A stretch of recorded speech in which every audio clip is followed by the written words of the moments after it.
नमस्कार।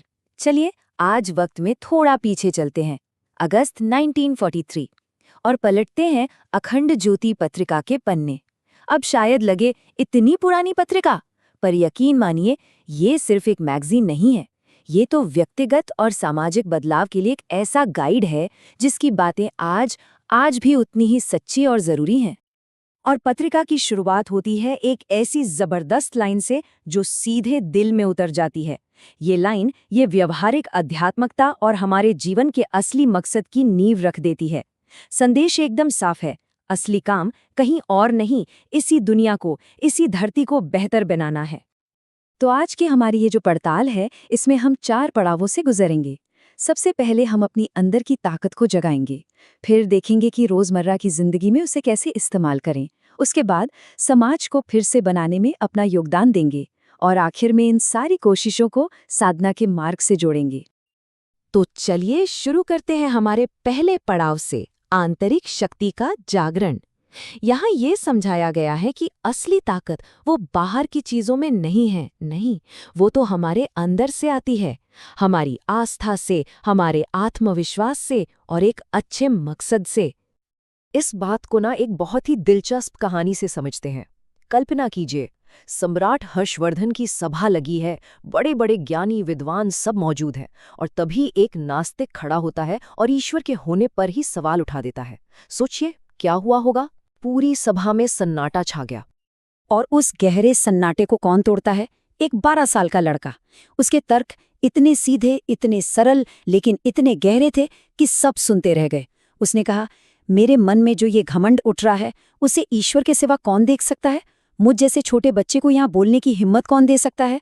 और इस दुनिया के कण कण से प्यार करना, यही तो ईश्वर को पाने का सबसे आसान रास्ता है। बस उसकी इन बातों ने पूरी सभा को एकदम चुप करा दिया। अंदर की ताकत का एक और रूप भी होता है, और वो है सच्ची दोस्ती और ईमानदारी। चलिए इसके लिए भी एक कहानी सुनते हैं, निकोलस और हे की। स्कूल के दिन थे। निकोलस से गलती से एक बड़ा कीमती शीशा टूट गया। अब वो बेचारा डर के मारे कांप रहा था कि क्या होगा। और यहीं पर हेक ने अपनी अंदरूनी ताकत दिखाई। उसने अपने दोस्त का डर देखा और बस आगे बढ़कर सारा इल्जाम अपने सिर ले लिया। उसे जो कठोर सजा मिली वो उसने चुपचाप सह ली। सोचिए, ये दोस्ती और वफादारी की कितनी बड़ी मिसाल थी। पर कहानी यहाँ खत्म नहीं होती। ये हमें सिखाती है कि एक अच्छा काम कभी बेकार नहीं जाता। 33 साल गुजर गए। निकोलस अब एक जज बन चुका था, और हेक एक विद्रोही बनकर उसके सामने कैदी की तरह खड़ा था। तब निकोलस ने वो पुराना कर्ज चुकाया। उसने अपनी जान, अपना पद, सब कुछ दांव पर लगाकर अपने दोस्त हेक के लिए माफी हासिल की। तो ये तो हुई अंदर की ताकत जगाने की बात। ये तो बस पहला कदम है। असली चुनौती तो अब शुरू होती है कि इस ताकत को अपनी रोज की जिंदगी में कैसे उतारें, अपने कामों को, अपने चरित्र को बेहतर बनाने के लिए इसका इस्तेमाल कैसे करें। इसके लिए पत्रिका एक बहुत ही प्रैक्टिकल तरीका बताती है, लोक लाज का इस्तेमाल, मतलब सामाजिक प्रतिष्ठा का ध्यान रखना। अरे हम सब सोचते हैं ना, लोग क्या कहेंगे। तो पत्रिका कहती है कि ये डर कभी कभी अच्छा होता है। ये हमें गलत काम करने से रोकता है। इसे एक बंधन की तरह नहीं, बल्कि एक ढाल की तरह इस्तेमाल करना चाहिए, जो हमें सही रास्ते पर टिकाए रखे। अच्छा, अब एक बहुत बड़ा सवाल सामने आता है, जो गौतम और मणिकुंडल की कहानी का सार है। सवाल ये है कि खुशी की तरफ कौन सा रास्ता जाता है? धर्म का रास्ता, जो देखने में मुश्किल लगता है, या फिर अधर्म का रास्ता, जो बड़ा आसान और लुभावना नजर आता है? देखिए, कहानी में क्या होता है। अधर्म का रास्ता पकड़ने वाला गौतम कुछ समय के लिए तो सब कुछ पा लेता है, लेकिन आखिर में क्या होता है, वो कंगाल हो जाता है। और दूसरी तरफ धर्म पर चलने वाला मणिकुंडल सब कुछ गंवाने के बाद भी अपने अच्छे गुणों के दम पर एक पूरा राज्य हासिल कर लेता है। इससे एक बात तो साफ है, धर्म का फल शायद देर से मिले, पर वो टिकता है, वो स्थायी होता है। तो अब तक हम बात कर रहे थे मैं की, यानी खुद की। अब चलिए इस दायरे को थोड़ा बड़ा करते हैं और हम तक ले जाते हैं, यानी समाज तक। पत्रिका का तर्क बहुत सीधा है कि अगर समाज को, देश को फिर से खड़ा करना है, तो उसकी नींव एक एक इंसान के बदलाव से ही रखी जाएगी। और इसी सिलसिले में पत्रिका के एडिटोरियल में एक बहुत ही साहसिक घोषणा की गई थी। 1 अगस्त 1943 को युग परिवर्तन यानी एक नए युग की शुरुआत बताया गया था। सोचिए, ये कितनी बड़ी बात थी, एक नए दौर के शुरू होने का ऐलान। इस तारीख को ज्योतिष और अध्यात्म दोनों ही नजरियों से बहुत खास माना गया। महाभारत और भागवतम जैसे ग्रंथों का हवाला देकर कहा गया कि एक बड़ा ज्योतिषीय संयोग बन रहा है। भविष्यवाणी ये थी कि दुनिया बहुत उथल-पुथल से गुजरेगी, युद्ध, बीमारी, अकाल, लेकिन ये सब कुछ एक नए और सच्चे युग के जन्म की पीड़ा होगी। ये एक ऐसा बदलाव था जिसे टाला नहीं जा सकता था। और इसी नए युग के लिए एक नारा दिया गया, आदमी बनो। इस लेख का संदेश बहुत गहरा था। वो ये कि सिर्फ इंसान का शरीर लेकर पैदा हो जाना काफी नहीं है।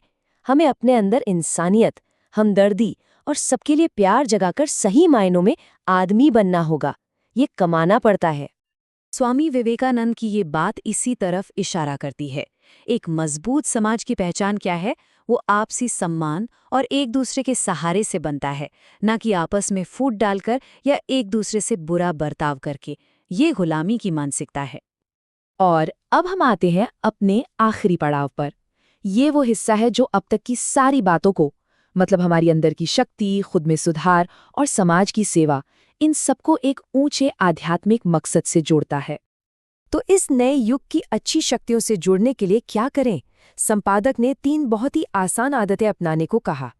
पहला, रोज प्रार्थना के लिए एक पक्का समय निकालें। दूसरा, रोज रात को अपने विचारों और कामों का ईमानदारी से आंकलन करें।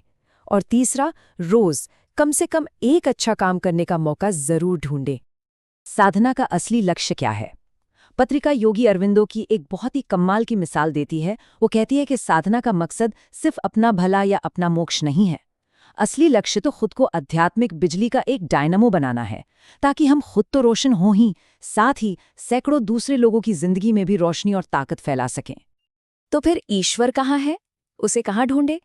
पत्रिका कहती है, ईश्वर किसी इमारत में नहीं, वो तो हमारे अच्छे गुणों और कामों में बसता है। वो उन कानों में है जो भगवान की बातें सुनने से नहीं थकते, उन हाथों में है जो सेवा के लिए जुड़े रहते हैं, उस मन में है जो दूसरे के धन को जहर और पराई स्त्री को मां समझता है, और उस दिल में है जो दूसरों की खुशी में खुश और उनके दुख में दुखी होता है।